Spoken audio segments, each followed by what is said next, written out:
بسم اللہ الرحمن الرحیم۔ السلام علیکم پیارے دوستو، اللہ پاک آپ کو سلامت رکھے۔ میں استاد غلام رسول۔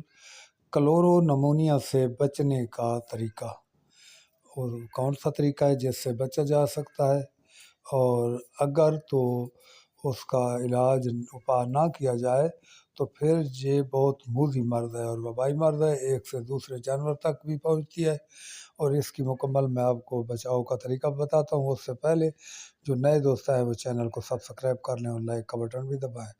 پیارے دوستو، یہ جو کلورو نمونیا ہے یہ جانور کی چھاتی کو پکڑ لیتا ہے اور بلغم کے ساتھ، اور جانور سانس لینے سے بھی معذور ہو جاتا ہے، اور اس کا بعد میں بہت لمبا علاج ہوتا ہے۔ اگر کیا جائے تو جانور بچ بھی سکتا ہے، لیکن کافی تکلیف، کیئر اور میڈیسن چلے گی تو پھر بھی بات بڑھے گی۔ لیکن اس سے بچنا ہو تو ہم بہت آسانی سے بچ سکتے ہیں۔ آپ ایسا کریں، آپ کے ساتھ جو بھی سرکاری ہاسپٹل ہے حیوانوں کا، چھوٹا بڑا کوئی بھی، اس میں آپ جائیں، اپنے جانوروں کے بارے میں بتائیں کہ میرے جانوروں کو یہ ویکسین کر دیں، تو وہ آپ کو بالکل مفت کر دیں گے۔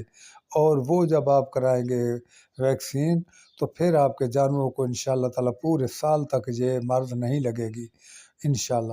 اور یہ ایک ہماری حکومت نے بہت کافی عرصے دراز سے یہ ایک سہولت دی ہوئی ہے، اور ہمیں چاہیے کہ ہم اس سے بھرپور فائدہ اٹھائیں، ورنہ تو یہ بہت مرضی مرض ہے، اور جب ہوتی ہے تو آپ کو پتہ بھی نہیں چلے گا کہ پورے شہر میں یہ پھیل جائے گی، اور جانوروں کو کھانسی اور نزلہ زکام جیسا، اور اس کے علاوہ سینے کی چھاتی کی جکڑ، اس سے جانور کافی ضیابی ہوتے ہیں، اور بہت ہی اس کی ایک جسے کہتے ہیں کیئر کرنا مشکل ہے۔